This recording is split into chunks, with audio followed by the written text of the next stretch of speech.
Good morning and welcome to Coffee Ann, the longest running panel discussion show in American radio. To make a comment or ask a question of the panel, call 401-766-1240 or email coffee@woonsocket.radio.com. And now, let's join the Coffee Ann panel. Yes, it's time for Coffee Ann here on ON Radio. Monday morning, it's April 10th. Thanks for joining us. My name is Joe Callahan. Dave Richards is here. Good morning to you there, Dave. Yes, I am. Hi there, Joe. All right.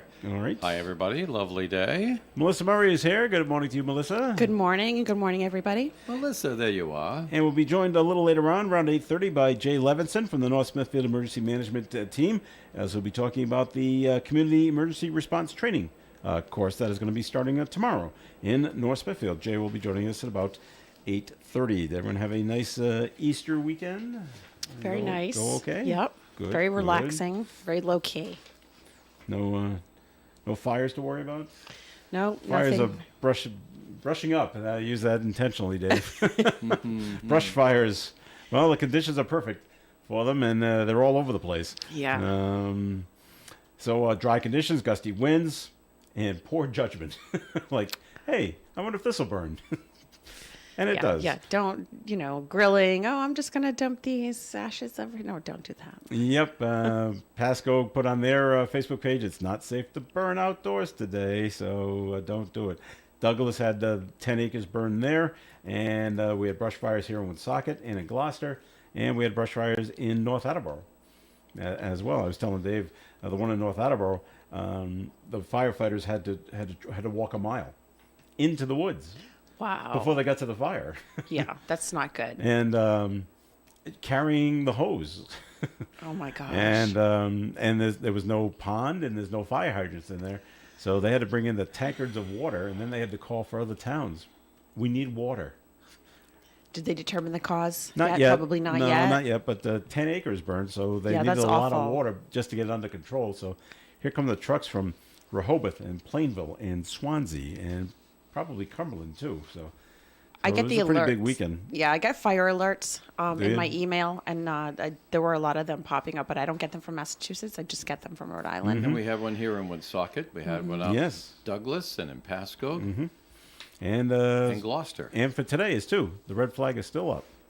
Red flag is not up today. Because of the conditions. Not in Rhode Island? No, Oh. tomorrow and Wednesday. Oh, all right. So Sorry. you got to be careful out there. Don't burn stuff. Nope. All right. That's let's because see. the wind is down. Yeah. Okay. And there's a trend, and this is going on in Massachusetts. In recent years, Boston police officers, they're resigning and becoming firefighters. You don't normally get shot at when you're a firefighter. So. Yeah, that is true. But you also have to run towards the fire. Yes, you do. So But data reviewed by the Boston Globe, about 50 officers have quit in the last 5 years, with a sharp increase in the number last year, and many cited personal reasons for leaving the police force, and then they're running over and joining the fire department. right, still public safety, but Yep.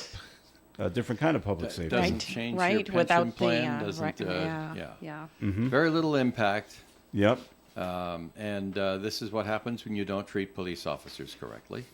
Is that what Just like, is that I mean, what's you happening? Yeah, you can't get letter carriers, the post office, because they brutalized them for years. You know, the word is out. That's not a good job. And so, you I could think sit there that in might your be turning suit. around though. I hope so. Yeah. You could sit there in your, behind your desk in your suit and everything and start dictating all kinds of different things and get the pat on the head from your superiors and what a wonderful person you are, increasing productivity. And if you make it unlivable for the staff, they simply won't do the job anymore. And then you're stuck. Mm-hmm. And I have no sympathy for management that wants to treat their workers that way. But I know people that have gone to be postal workers, not when they're younger, in their 50s. And no matter wherever you want to do it, you end up going to Boston to do the driving test. And you have to work. That seems appropriate. You got to work the streets of Boston. Best of luck there. If you can do that, you can do it anywhere. But then when you come back and then you go to the town that you want to work in, someone follows you in your truck Because, boy, if you stop the truck to go deliver the mail and don't turn the wheels the right way, see you later. Yeah. I mean, it is stringent. Well, not only that, letter carriers, and I've seen it myself, Yeah. but letter carriers have explained when I asked, what is that person following you around while you're delivering the mail? Well, they said they measure your stride. Your walking If you- stride? Right. And if you do not take a big enough stride, then you are reprimanded. Who determines that? The person with a tape measure behind you. What if you got short legs? I was just about to say, fail. What about for the 5 foot and under crowd? And I What- said, I mean, what if I just take twice as many? and I understand when you've got hundreds and hundreds of people, maybe thousands, who are working for you, and you sit in an office, you get detached from what's going on out there. And if you have a slippery morning and you're taking strides that are too wide, then you're going to fall, Yes. and things are going to get wet. You got to slip, yep. And so it's real easy to be careless when you're sitting behind a desk up there in management, and that's why I always thought that management should join the rank and file every once in a while and see what the hay is going on, what reality is. And that's why I'm here today. But if that's but if they're going to go out and just be critiquing, saying you're not taking a long enough stride on a beautiful day and like that's this, just one thing. If you're taking too long, you didn't take the right route to that mailbox. You could have Yeah. cut this corner. and saved a half a second, Well, whatever. yeah, I know it adds up after a while. It does, and but they want to figure out if they give you so many pieces of mail for so many addresses, they expect you to be done in a certain amount of time, and they've got it all figured out with computers. And if you don't, well, then they got to know why. Okay. But I also know it works the other way around. Sometimes you're given, okay, here's your mail for today, and you're done delivering it by 2. You still get paid to 5. Well, that's something that's a little bit too fine a point for me to agree with because I don't have any personal knowledge of Yeah. it. Okay. Well, I know there's a number of carriers, I do know this, that do 2 routes a day. really, They have a In the morning sa- route in- and an afternoon route. in one socket, Yeah, and they're completely different routes. yeah. Okay. Just because they're short of people. Well, whatever. Yeah. Whatever causes it, but I know that there are letter carriers who are out there trudging around in the morning.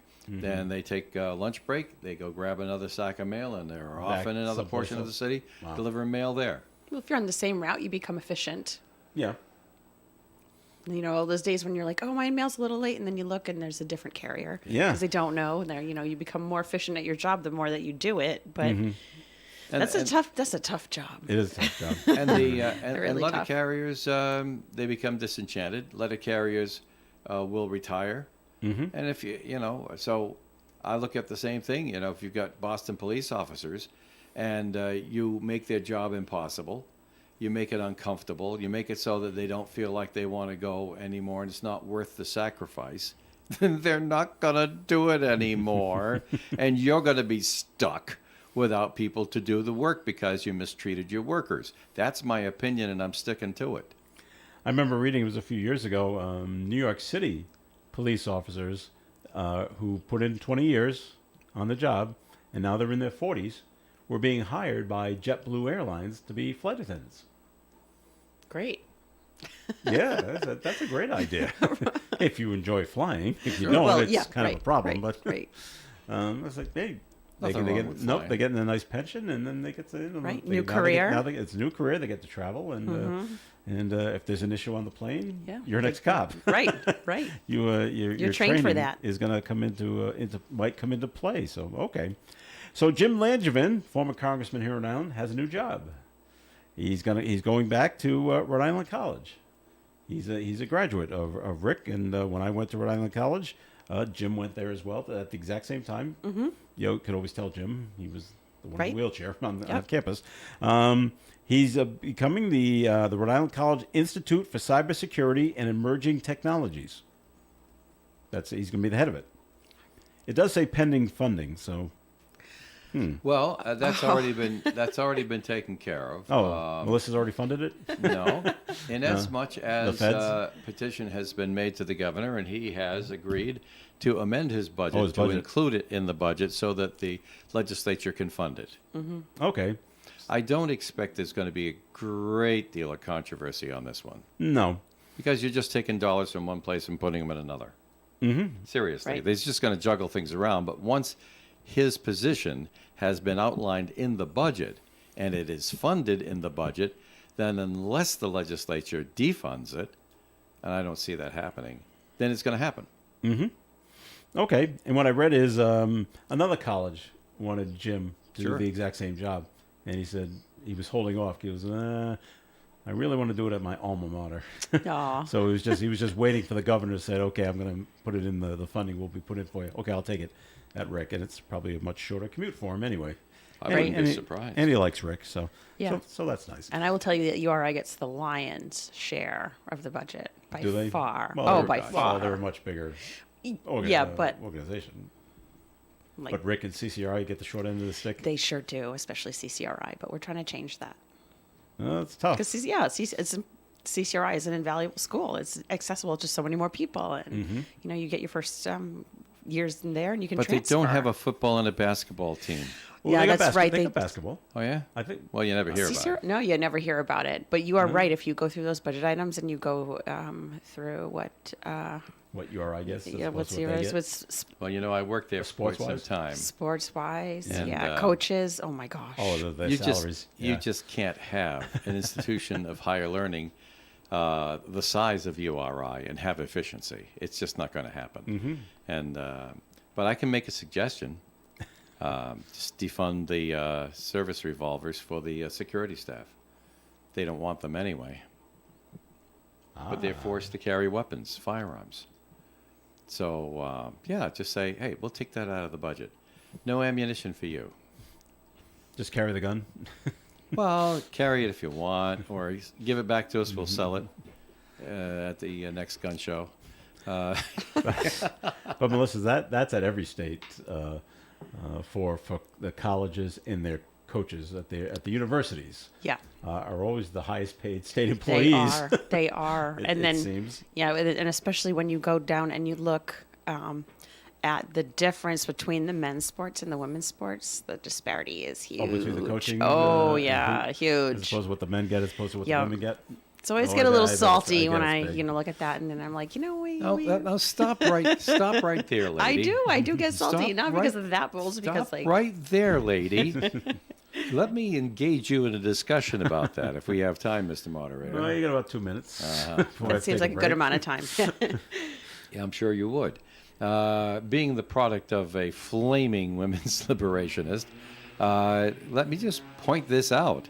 Even my mother concedes that there is more attendance, higher ticket prices, better advertising, more financial support, and television contracts available for men's sports compared to women's sports.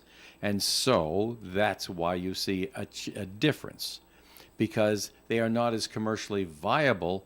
And now you can argue all day long if you like, and I invite you to do that in the next segment of the show. Why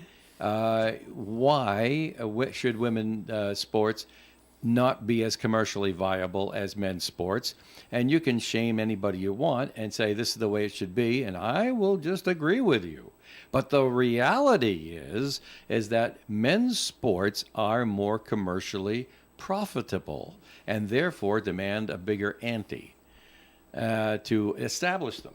And so that's the reality of it all. That's why men's sports, I mean, heck, you're talking to a guy who really did well with Title IX broadcast because they were forced to put the women's games on the radio. And so we, made a lot of money broadcasting games for Bryant and Brown and various other places. CCRI too, as a matter of fact. So I understand all of this stuff, but it's a money drain as opposed to a money maker. And what are you going to do? You're going to say there, well, shame on you, then you've got to pay all these people the same amount of money. Go ahead. Where's the money coming from? Your budget, lady. So go ahead and put the bucks in there for parity. I think Because you the could money's not gonna come reallocate back. the money for The parity, money's but not that would gonna never come fly. back.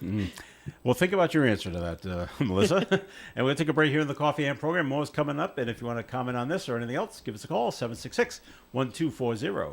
For an Allstate agent, providing protection options that fit your life is something they take, well, personally. Allstate agents are committed to learning about your needs and helping customize protection to meet them. From bundling your home and auto insurance with ease to evaluating optional coverage, your Allstate agent can help build an insurance proposal that fits your life. And just as important as learning what you need is learning what you don't. Because helping you get coverage you want with savings you deserve is what Allstate is all about. It's time to get coverage that's catered to you. Are you in good hands? Call Kara and Celeste Benjamin at the Benjamin Agency. One agency, two locations in North Smithfield and Bellingham. One telephone number, 765-5000. Subject to terms, conditions, and availability. Allstate Fire and Casualty Insurance Company and Allstate Property and Casualty Insurance Company and affiliates, Northbrook, Illinois. The Coffee and Panel is enjoying coffee from Down East Coffee in Pawtucket. They're a 62-year-old family business that roasts all its coffee right here in Rhode Island. Founded originally as Excellent Coffee Company, they provide great coffee to food service establishments throughout New England. ON, AM, and FM. Coffee and here on ON Radio. Thanks for joining us. Joe Callahan here with Dave Richards and Melissa Murray. And did you want to respond to what that Dave said there, Melissa, about what he said about between men and women's sports and the college level? Well, I think that probably we could do a much better job, and I think we probably all agree that to advertise, people who are advertisers and who want to like bolster those sports. I feel like they could probably be redirected, and I think the school could, do a better job of. I know he's laughing at me, but it's not a big deal in the because advertising business for we don't make 50 years. We don't make it a big deal. You can't make people advertise on what they don't want to advertise. I think the school could better advertise the women's sports. How about that? Okay. It's been their burden after Title IX to advertise the best they can, but it doesn't come back. They are spending money that does not come back. They are investing money that there's no return on. And so those dollars are going to have to be subsidized by the state. So as I said before, I'm not talking about what's right or wrong. I'm talking about how it happened, what the reality is, and if you want it to be different, you've got to spend the money because private advertisers are not going to do it. You can't make them advertise. You can't. Well, you right, can't. right. You can't have an ad on the PC men's basketball game unless you also buy some ads on the ladies' games. They're going to say, "Yeah, thank you, drop dead, goodbye." Seriously, advertisers. I mean, you can't. I think we need a better. We could have a great campaign for women's sports. I think maybe we need to find a way to do that. Go dream, lady, and put your dreams into reality. But somebody's going to have to pay the bill. My original, someone's going to have to sign the check. Right, and my original point went back to the money and looking at those line items and seeing how much these coaches at URI, and I will say it because I always do when it comes up at budget time, how much they're paid, and in comparison to what we give our other colleges, it's a lot. It's a lot. It is. I see opportunities for cuts. Well, didn't we just get a cut with the well, this isn't yours, but over at PC, they're not paying this guy the same they paid Cooley, right? Well, it can't be as much as they were paying Ed Cooley. So all you have to do is just say, less. okay, 1-year contracts for all the coaches. We renegotiate them down. They'll never do a 1-year contract. Of course, Right. Of course, right. And you'll go without a coach, and then everybody will start realizing what reality is. Can't go without a coach. Yeah, go without a coach. What the heck, Yeah. Okay, Dave. Well, I'm just Not gonna saying. happen. I'm saying what reality is and what your hopes and dreams are And- don't match up. Now, there is a comedian out there. I don't know if you've ever heard of him. He's actually from Boston, named Bill Burr, bald-headed guy. No. Little on the raunchy side. Just watch out if you go watch him. But his point was, but he wasn't talking on the college level. He's talking about on the pro level of how women are. They complain that the attendance between pro basketball and women's basketball. Women's basketball doesn't attract anybody, and he keeps saying, "How come all the feminist women aren't at the games?" Well, I And don't- it's Can't make 'em. rhetorical. That's Yeah, right. You right. can't make them go. go. He goes, but they complain at other events that no one's going to the events they're not going to. That's his whole. I mean, it's kind of funny, but that's what. Can't that's make what- 'em everyone go. knows that I don't sports, so I I'm not know, going to I the know. men's games either. So, okay, you're Equity. Equity, that's right. I don't sports at all. So down in Providence, the Cranston Providence State Rep Charlene Lima. Do you know Charlene? Oh, she's I'm well familiar. known. Okay, she's reintroducing a bill. She wants the illegal ATV riders put in jail. She calls them, quote, road terrorists. Now, the bikes themselves, they're not registered, are they? No. Well, that Not even a automatically place to put a plate on them. that makes them automatically you put them in jail, right? If you're riding an unregistered motorized vehicle No. in the streets. Not necessarily in jail. The All law right. does not provide for jail time immediately Mm-hmm. for just riding an unregistered vehicle on a public street. But if they're committing assaults and that's stopping another traffic matter. and Well, nearly right, that's hitting different. pedestrians, Right. And then they'll be eligible for bail. yeah. And be out in the streets again and that sort of thing like that. So you have to understand there is a context.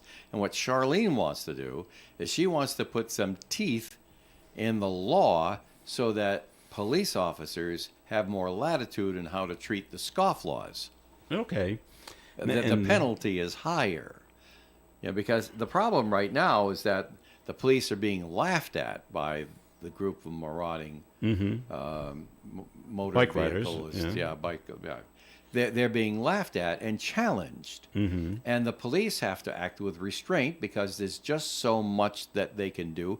Most of the time, you're seeing an ATV rider going down the street, and although they're riding with 100 or 150 other scofflaws at the time, each individual one is probably only perpetrating a misdemeanor, and you have to use restraint when apprehending misdemeanors. So the cops' hands are tied. What Mayor Smiley has done, according to news reports most recently published, is he has said, okay, executive orders like this, police department, you get these things, you find out where they're being housed, where they're being worked on, maintained, you find the vehicles, impound them. Confiscate. Yeah. To confiscate them so that they cannot be used to do the crime again. And this, of course, will increase the financial burden on those who wish to engage in the activity because they're going to keep losing their vehicles. Now, yeah, Brett Smiley wants to stop the sale, storage, and operation of the illegal vehicles. Right. But if I want to purchase an ATV or a dirt bike, there are plenty of legal places Move to Barrowville. where I can go. Yeah, Barville. But there's plenty of legal places I can go and buy one.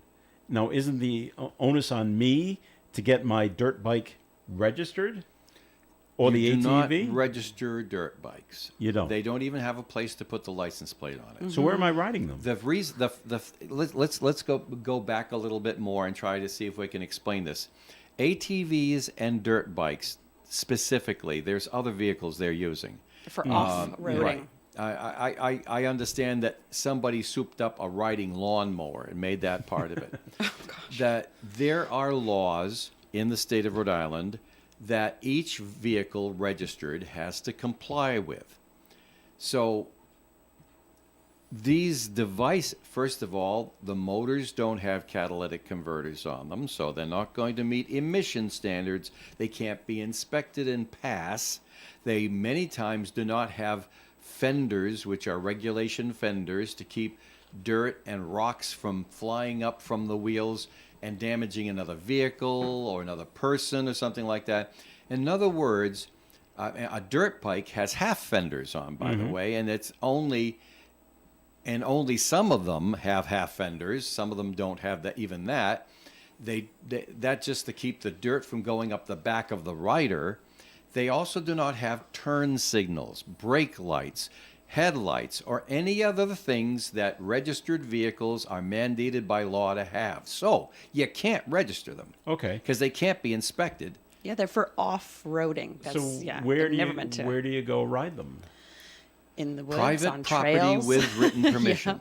Private property with written permission. All right. Seriously Or, speaking. or you race them, I guess. Have on you- dirt on tracks. private property Right, with on written dirt permission. tracks, not on public roads. And have either of you ever been on the road in Providence when like a bunch of these folks No, came but by? I saw some I very haven't. scary movies made from cell phones Yeah. from 5 different angles. And at one point, when I'm hearing about them saying, oh, yeah, great. And then when I saw the actual movie and how long it was taking for all these dozens and dozens and probably hundreds of vehicles to come down, and every one of them is revving the engine, going as fast as they can. It startles you because I've You had that couldn't cross the experience. street. Yeah, Heaven knows what they're going to do to the parked cars if they miss, Yeah. if they collide with each other. They don't have seat belts. Yeah. The litany of unsafeness Are they- goes on and Are on. they driving by the State House? Is that where you see them, No, Melissa? No, it's just- mostly South Providence, Elmwood Avenue, that North- whole area. Then. North Providence. Oh, really? North yes. Providence too? Mhm, Okay. Near Lincoln. Yes, Middle like Spring Avenue? Douglas. Who would well, who that's would pretty want big. to drive Douglas, voluntarily on Mineral Branch. Spring Avenue, Joe? Right. No, But no. Branch Ave, that's Branch Avenue is okay. the last time I saw them. Maybe a couple of weeks ago. It was a group of about 20. Mm-hmm. But yes, revving the engines, and you're driving, and all of a sudden it's like, "Rrr," and they all do it, Causing a public and nuisance. Yeah. doing wheelies. Yeah. Oh, yeah. Riding like that along the street, Showing off for continuing. each other. Yep. Yeah.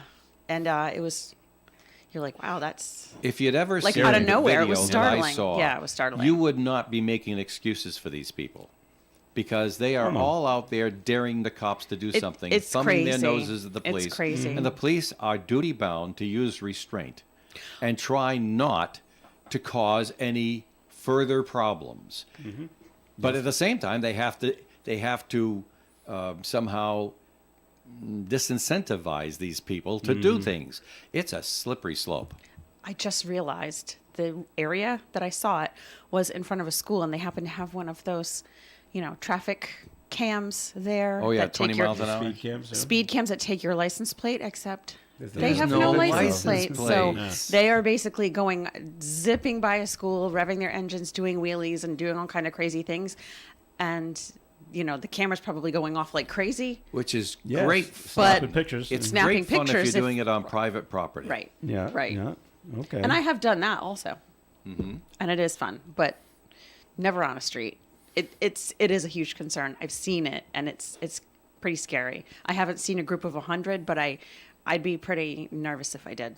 15 minutes it took for them to go by Yeah, this one it's a- particular house. yeah, 15 yeah. Wow. minutes. Like I said, I probably thought like 20 the other day, but I've seen up to 30. But yeah, and it's antics all over the road. Well, yeah. Back to fires. Sterry Street Towing in Attleboro, just over the Pawtucket line. Yeah. They had a fire at their business that destroyed 50 vehicles. Oh my gosh. Very big, and 2 sheds. And touche. Right? But they were able to keep the flames from spreading to nearby homes, which is right. I wish I could remember the name of the street. Sherry Street.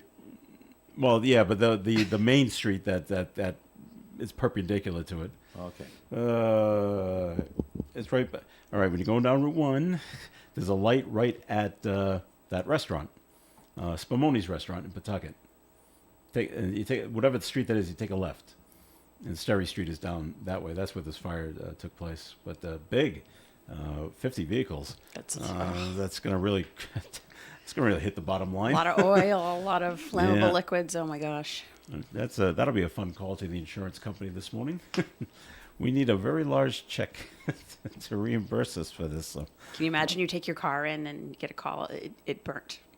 That's- We're awful sorry about that. And a Providence man was found guilty for a fatal shooting in Providence. This took place in April in 2021. Woonsocket, What's that? Woonsocket man. Woonsocket man. What did I say? I thought you said Providence. But the shooting took place in Providence. But it is a Woonsocket man was found guilty. Ordorius Garcia, convicted of secondary murder, discharging a firearm, resulting in death, carrying a weapon without a license. A lot of them are life. That always comes up. Yeah. Carrying a weapon without a license.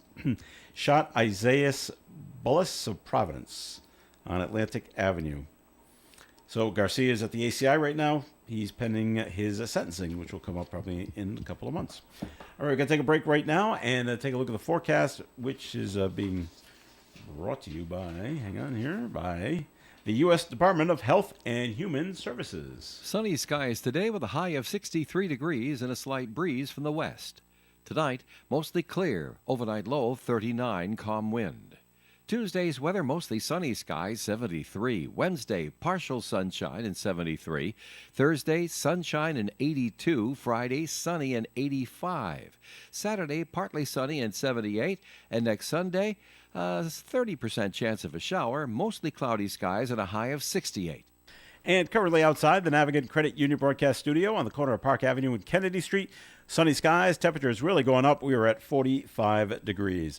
One simple act, so much good. Thank you to the 170 million people who have signed up as organ, eye, and tissue donors from organdonor.gov, a message from the U.S. Department of Health and Human Services. Woonsocket Door Sales carries an excellent variety of doors to complement your residence or business, including the LiftMaster security doors that provide you with extra protection against theft. These doors feature a special security ID code to further safeguard your home, business, or valuables in your garage. Remember, an attractive door complements the appearance of your home or business. Woonsocket Door Sales for installation, parts, and repairs. Woonsocket Door Sales, 1 Biltmore Avenue, Cumberland. Call them 767-3448. Here's a way to keep your community safe. North Smithfield Emergency Management is offering Community Emergency Response Training, also known as CERT. You will learn preparedness for hazards and disasters, plus basic first aid, fire safety, along with search and rescue. CERT classes will be held once a week for 9 weeks, starting April 11th. The classes are held on Tuesday nights from 6 p.m. to 9:30 p.m. at North Smithfield Town Hall. For more information on the North Smithfield Community Emergency Response Training, CERT, call 401-767-2206, 767-2206. You can also visit nsema.org. CERT classes begin Tuesday, April 11th. Hi, this is Don Brunell inviting you to join us on the Midday Show every Tuesday, Wednesday, and Friday with the Super Quiz, great oldies, and interesting guests. It's Coffee In here on ON AM and FM. Thanks for joining us. I'm Joe Callahan here with Melissa Murray, Dave Richards, and we're being joined at the Coffee In table by Jay Levinson from the North Smithfield Emergency Management Hey, Community Jay. Emergency Response Training that is coming up. Good morning to you there, Jay. Good morning. Nice to have you here with us. Before we get to Jay, Dave, well, I did want tell to us carrot in something about- here, Joe, about because I spoke with Don Brunell on Friday, and we have progress to report. We're happy to hear that Don is now recuperating at home. He had not been for a couple months, and he is now recuperating at home, and he's having good days and bad days and like that. And when he can string together a bunch of good days, he wants to come back and do the midday show. So that's he's working on all of that right now. So we hope that people will continue their patience and keep checking in around 1 o'clock in the afternoons to see when Don returns. Plus, we won't keep it a secret. We'll No. make it we just leave the message up there so everybody knows that he's coming back.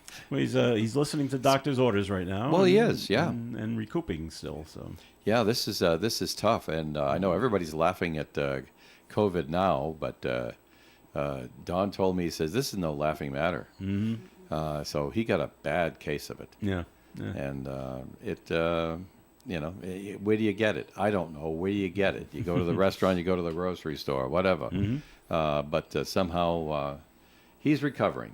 All right, very good. Jay, you must see that in North Smithfield as well. Bad cases of COVID and things like that. Yeah, some people are just laughing at it now. Oh, COVID, yeah, ha, ha, ha, ha. Yeah, What? we were involved with COVID. We ran some clinics, and we actually worked with Woonsocket and Yeah. supporting them on the COVID vaccine. That's right. Clinics that we had. Actually, we're kind of happy here because this post-COVID, our EMA office, we just relocated to Green Street. Yes. And we have a brand new facility. We're really excited about that, and we'll be offering our classes here for the first time. So it's kind of exciting for us to finally have the opportunity to use those facilities. Well, And North we look Smithfield forward has to done a it. wonderful job of rehabilitating the school and of course, the Heritage House and the rest of that. They've put a lot of work over a lot of months, years actually, to get things going again. But those who had the vision that this would be a good idea to move out of the Memorial Town Hall to there and then start bringing things in from the Bushy School, the annex, and centralizing everything. Those people had quite the vision, and it's coming true. Yeah, we're very excited about it. So we're looking forward to it very much. Good. And I've seen your new location. It's modern. It's beautiful. It's really, really nice. It's Very handicap impressive. accessible. Yes. Thank you. We're looking forward to starting to use those facilities in our class tomorrow night. We should Tomorrow mention night. that, Is it tomorrow night yeah, already? Starts Tomorrow April night, 11th. yes. Yeah. Yeah. We should mention that Jay Levinson is Captain Jay Levinson. Oh, I'm We sorry. want to give the, No, it's okay. I forgot to properness. salute. I'm sorry. And he's with North Smithfield Emergency Management. And you've been putting on this class, this Right. CERT class, the Community Emergency Response Training, for how many years now? We've been doing this for over 10 years. And good response from the public? Well, it comes and goes because of obviously with COVID, things went back a little bit, and it's the consistency of running the classes because it requires money, requires grants, it requires planning to do so. And but things have been going pretty well now. We're very excited to be offering these classes again, and I want to talk a little bit about what the class is about. Absolutely. What happened? What will people learn? Yeah. Yes, what happened was back in the early 80s, Los Angeles County realized that in times of disaster, because out in California they have a lot of things that happen, and they realized that in times of a disaster they may not be able to get to the public to help as fast as they'd like to. And so this was a training program that was developed by the Los Angeles Fire Department to a training program that they ran for the public. And the sort of theme was that the first 72 might be on you. Okay. Type of situation. Meaning 72 hours? 72 hours, correct. So from that concept, it grew. It's now in over 40 states around the United States. There are CERT programs at universities, in cities and towns, a lot of businesses. CVS has the ERT team, they call it. We've had members from the ERT team take our class and also join our EMA. So it just spread. And now it's a pretty well-received program throughout the country. Obviously, and there's some states like California, Florida, Texas have their share of things that come up. But Either man-made or natural. well, it's man-made, natural, or technological. Okay. Okay, so obviously we have our share of natural disasters. We have our share of man-made disasters. We have our share of technical, and we're talking cyber. That's part of our daily life now. Man-made, bombings, school shootings, unfortunately, that have been occurring. Unfortunately, too often it shouldn't be happening at all, and natural. So it's part. So from that, we've developed this program, and it's a 9-week class. It starts on April 11th, tomorrow night, Tuesday night, and it runs till June 6th. The classes are from 6 p.m. to 9:30 p.m. For those weeks. At North Smithfield At Town North Hall. Smithfield Town Hall in our office. And the class is free of charge. Anyone over the age of 18 can take the class, and everything's free of charge. All we ask is you bring an open mind and sense of humor. It's a fun class to take. You can learn a lot. People that take this class, I found that if you're going to devote 3 hours plus of your time every week to take a class, they want to learn. That's their free time, and that's great. It's not like your job at your workplace place is saying you have to take this class. It's people who want to learn. It's for different reasons. People, it could be a mother with some small children who wants to learn about first aid and preparedness. It could be a business owner who wants to learn about making their business safe, their employees safe, keeping them safe, or for a variety of reasons. We also get into basic first aid in the class. So if you don't mind, I'd like to take a couple of minutes and just hit a few points of what the class talks about. Okay, go ahead. I'll do it really briefly and for the sake of time. But we talk about disaster preparedness our first week. Community preparedness, roles and responsibility, hazards and potential impact, home and workplace preparedness, and reducing the impact of hazards through mitigation. Those are some of the highlights of the first week. Then second week, fire safety. We talk about fire chemistry, fire and utility hazards, fire sites of considerations, fire suppression safety, and hazardous materials. We also in this class we have a fire pan where we'll actually show students, demonstrate to students, and have them actually put out a small fire. Mm-hmm. We work with the North Smithfield Fire Department and run that class at Because different things put out different types of fires. Right, exactly. No water on electrical also, fire. Exactly. Or no butter, oil in a grease fire. Yes, that's right. That's another thing. use baking soda. That's right. Yeah. Yeah, don't use water. Or Not sand good. if you have it. Not good. Or sand, right. And then third week, disaster medical operations. We talk about functions of disaster medical operations, treating wounds, wound care, treating fractures, nasal injuries, treating cold-related injuries, treating heat-related injuries, bites and stings. We talk about that. And I may add that my co-instructor is retired Deputy Chief Leo Kennedy from the Cranston Fire Department. We've been working together for many years. He's a great source of a lot of knowledge and helping the students, learn this. We actually have them demonstrate putting splints on, bandaging. We get into that as well. The fifth week we talk about light search and rescue operations, safety during search and rescue operations, conducting interior and exterior search operations, just basic stuff. Nothing too involved, but getting a basic understanding of that. And then in our sixth class, we talk about CERT organization, how a CERT team functions, CERT mobilization. And then our seventh class, we talk about disaster psychology, disaster trauma, working with survivor trauma. And then our eighth class, we talk about terrorism. Obviously now we're seeing, unfortunately, a lot of domestic terrorism. We get into that as well. Terrorist targets, preparing at home, working in your neighborhood, CERT, and terrorist incidents. And then in our ninth class, we have our review. We have a informal final exam, and we have a graduation ceremony. Nice. So, yeah.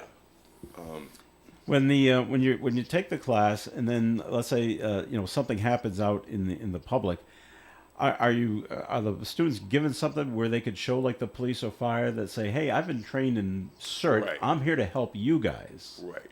That's good. Very good question. So what happens is anyone can take the class. Mm-hmm. Okay. If somebody wants to become part of a CERT team, they can actually apply to join our CERT team. And that is the hope. The hope is that if by giving this training, students gain this knowledge, but also if you're going to assist in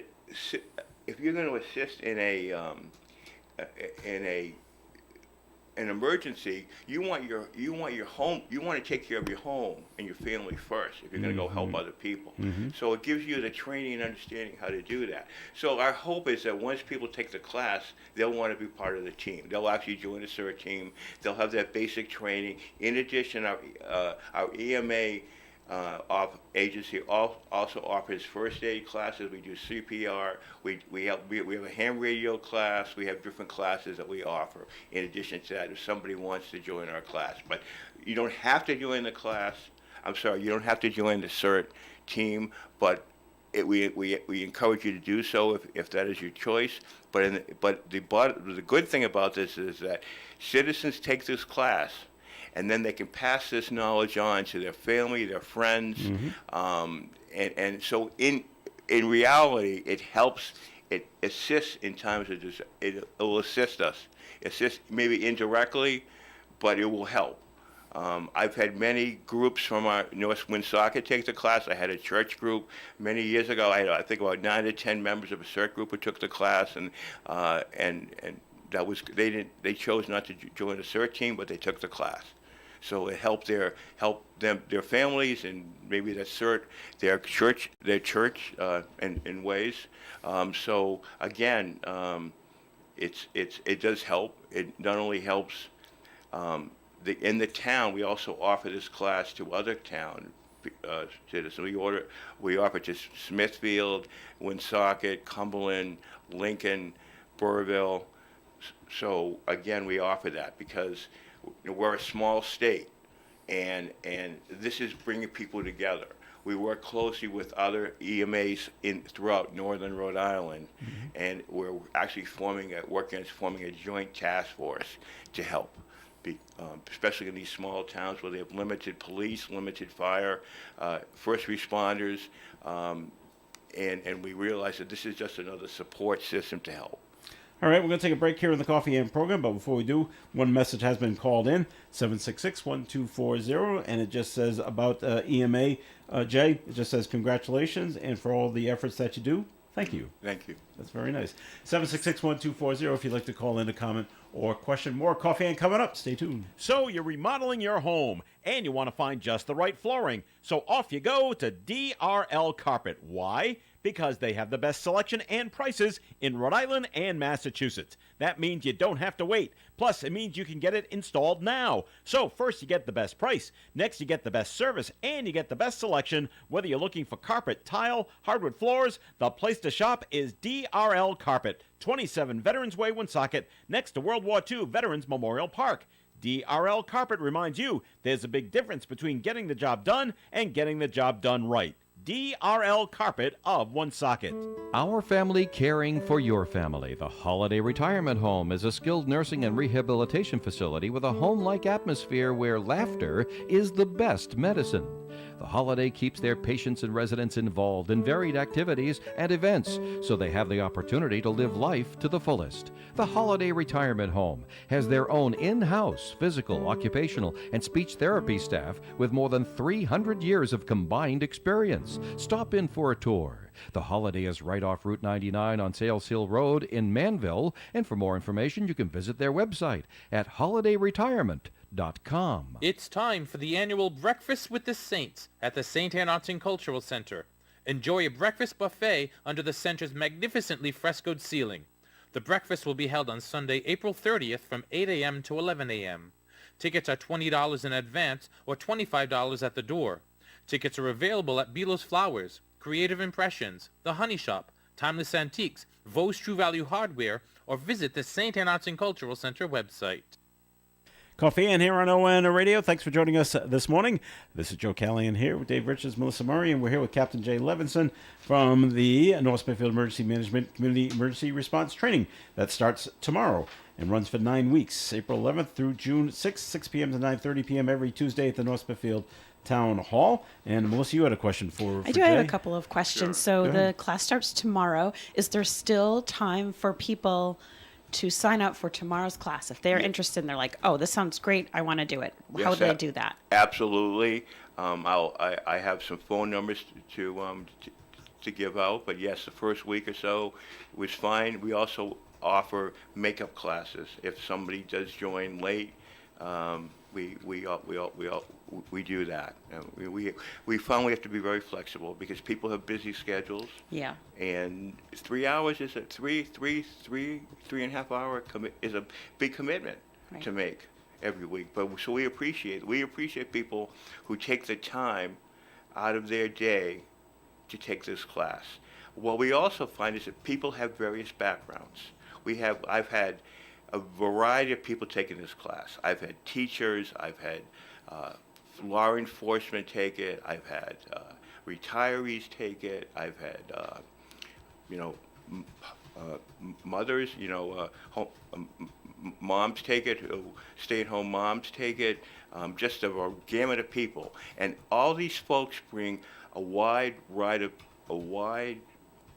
of experience to the table. So everybody's important. Everybody can add values to the class. And also, if someone decides to join a CERT team, they can, if maybe you're impaired, maybe you can't do a lot of walking, but you can answer a phone, you can help people, you can console people, or you can talk to people, you can be support, you can work at a shelter. Everyone has value. So there's a place for everyone. Correct. There is a place for everyone. Yeah. What's the number to call for tonight to join in on tonight's class? Okay, well, Tomorrow night. Tomorrow well, night's class. our Thanks, EMA Dave. office, you can leave a number, and someone will get back to you. Is 401-767-2206. And to call me directly, my phone number is 401-230-9327. We also have our website, which is www.nsema, all in caps, .org. Very good. Yeah. Melissa, you had another Yeah. question? I do, Sure, yeah. sure. So I am really interested in this class. However, Tuesday nights don't work for me the first half of the year. You will be offering this class again this year? We'll be okay. offering it, and we'll be offering the class in the fall. Yes. Great. Yeah, So twice yeah. a year. Our goal is twice a year. That's fabulous. If And- somebody can't get there, or it'll say, "Oh, I'm really interested in this, but my plate is full right now. Let me put that, on my calendar for the fall." Yes. Great. Yeah. And now we also have air conditioning now. Yes, So it is that's lovely. big. Yeah, yeah. So that's a good thing. Yes, it is a beautiful new, like state-of-the-art new building. So it's quite lovely. And there's a whole command center in there. Yes. It's Okay, it's yes. super exciting. We're ready to go. We just need people.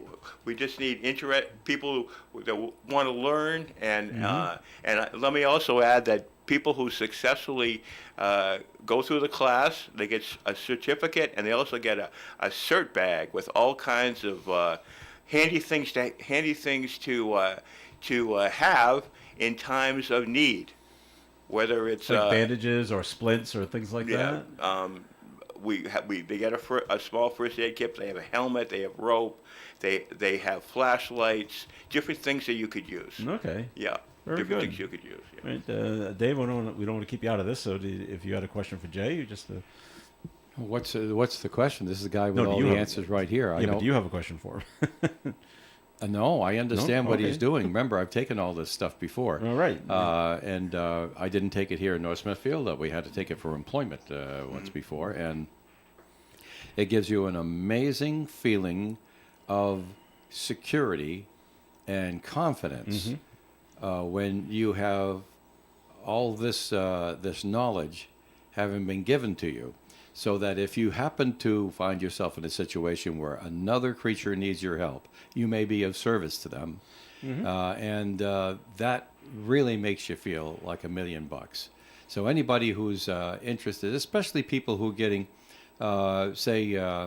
near retirement age or something like that, or they have a change of career, of life, or something like that, and you will find yourself in different places. This is something that's really great. The knowledge is never wasted. The time is never wasted.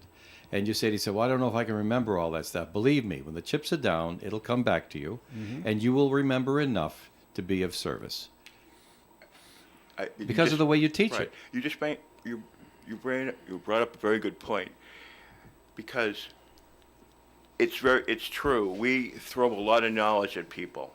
Right, and you during- can't during remember those 8 everything, but weeks. you'll remember the important Right. parts. And as I say to the students, you develop a mindset, a safety mindset.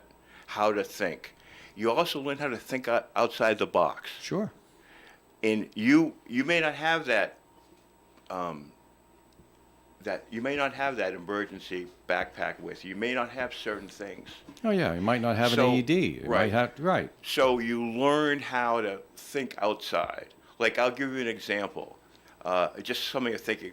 When I travel, I check. I want to know where the exits are Sure. in the building. I want to know conscious. my way out. I want to get a sense of what's going on.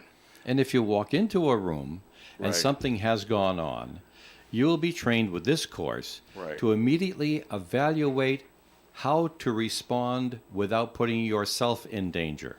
Right. I mean, That's the first thing that Right. you're taught. How can I render assistance and not put myself in danger? right. Safety is number one. That's Right. absolutely. Because Safety if is you number put one. yourself in danger, you're no good to anybody. That's very true, and we talk about that in the class. That These are lessons that everybody should right, know. right, and all I can say, it's a mindset. I mean, I can tell you stories. I wrote a quick story. My wife and I were on a honeymoon years ago when we went to Bermuda, and there was a tropical storm that came. We had to experience. And I remember we were facing the water. I remember we were putting towels down to keep the water out Yeah, of sure. where we were staying. And I remember walking out to the property, and there were two maintenance workers in a truck. And I'm like, what's going on? And they said, don't worry, man, it will pass. You know, it's like, Oh, yeah. I see water, I see sailboats capsizing in you know, out in the bay, and Oh, yeah. I see water coming We through. see this and- all the time. Relax. Right. I mean, just different things. I remember traveling for work one time in Minnesota, and there was I was talking to my wife on the phone late at night, and I heard a siren go off. They had tornado warnings, and I went to the front desk, and they were clueless. Like, They didn't know what to do. exactly. So again, it's something that I'm not trying to scare people. I'm just saying it educates you. It gives you you learn to think a certain way Right. about things. And you say, no, you're not trying to scare anybody. The fact is that you will feel much more confident right. after You'll be having- more aware of your Listen, surroundings. You won't immediately panic not knowing what to do. You will immediately, in your mind, a calm will come over you, and you will think step by step by step by step. Will you be able to save the world? Maybe if you're lucky. But at the very least, you won't cause any more harm, and you'll do everything you can do to make the situation right. Yeah. In terms of the class, Jay, would you say it's not all theory? It's all very hands-on too, right? Right. Okay. We do when it comes to the first aid, we do the light search and rescue. We do a simulation. We also, as I mentioned earlier, we'll show students how to use a fire extinguisher, how to put a small fire. Obviously, when you talk about size up, you'll be surprised that a small fire extinguisher cannot extinguish a lot. It's like going close and doing it in a safe way. And we talk about the buddy system, where actually people are putting on personal protective equipment. They're going in. We show them how to, how to do it and do it in a safe manner.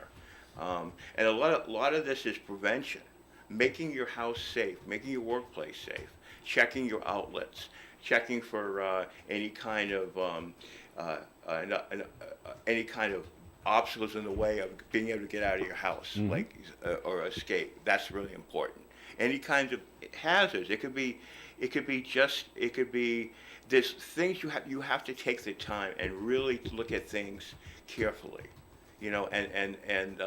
One of the things that I find interesting in my experiences is that I've noticed in the past, before that big potential hurricane comes or a snowstorm comes, especially with hurricanes or tropical storms, you go into the grocery store 4 or 5 days before, and everything is stocked. Yep. I mean, I'm talking stocked. And that's what I'm getting. If I need anything, that's when I'm getting my stuff. I don't know about anybody else, but that's when I'm getting my stuff. And then the day before or the night before, you go in and you see those people at the last minute they're running panicking. around. in a crazy manner, asking like stupid questions, like "Do you have this left, that left?" when they can clearly see that there's nothing don't, left. And you don't want to be one of those people. But I have to say that our retailers do a lot better job now. I mean, they're a lot better prepared for that. But again, it's thinking. And the other thing that is very important is that I like to point out is that with medication, if there's an event coming, a potential snowstorm or a tornado or whatever it could be that is a threat, make sure you have that medication for your family members. Make sure if there's anything you need, it could be oxygen or whatever, or as I said, medication. Make sure you have that. Make sure, because everybody's situation is different. What you might need, or Melissa might need, they might need, it's different. We all have our different needs, so make sure that you're ready. Well, we're running out of time, so we just want to bring it up again. The Community Emergency Response Training begins tomorrow, April 11th, at the North Smithfield Town Hall. Classes are held for 9 weeks, starting April 11th through June 6th, 6 p.m. to 9:30 p.m. every Tuesday night. There's still time to get in on the first class. Just give the EMA office a call, 401-767-2206. Jay, thanks for coming All right, in. thank you very much. Thank you so much. Thank you. Melissa, thanks for coming in today. Thank you. I learned a lot today. All right. And Dave Richards, thanks for coming in. And I hope our listeners did too. That's right. My name's Joe Callahan. Have a great day, everyone. Stay tuned for At the Library with Leslie Page. Then it's Food First with Karen Zangari. It's next on ON Radio Tiki Bar tonight at 6. Broadcasting live and local daily from the Navigant Credit Union broadcast studio at the corner of Park Avenue and Kennedy Street. This is WOON Woonsocket Radio. And now, the news. The Woonsocket City Council will hold a special meeting on Monday, April 10th, 6 o'clock in Harris Hall at City Hall.